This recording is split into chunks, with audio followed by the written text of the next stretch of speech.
انسان اپنے اخلاق اور اعمال پر اختیار رکھتا ہے، اگر وہ اختیار نہ رکھتا ہوتا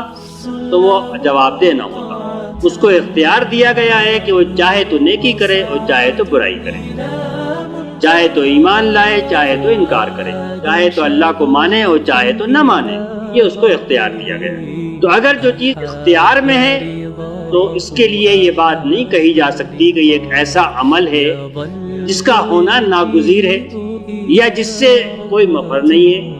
یا جس کو پلٹا نہیں جا سکتا اور واپس نہیں لوٹایا جا سکتا۔ اگر انحصار طبعی عوامل کے اوپر ہے، اس طرح درخت کی زندگی ہے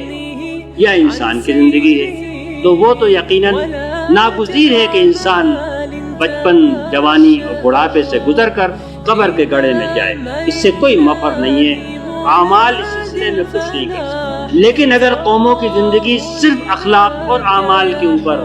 منحصر ہے تو اخلاق اور اعمال کیونکہ آدمی کے اختیار میں ہے، اپنے جسم کی زندگی اس کے اختیار میں نہیں ہے، اس لیے یہ اس کے اختیار میں ہونا چاہیے کہ وہ اگر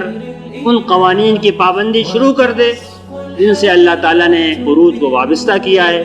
تو وہ عروج کی طرف جا سکے، اور اگر ان قوانین کی خلاف ورزی شروع کر دے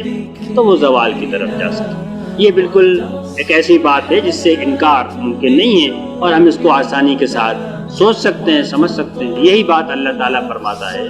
کہ یہ تمہارے اختیار میں ہے، اگر بستی والے ایمان لائیں اور تقویٰ کے راستہ اختیار کریں۔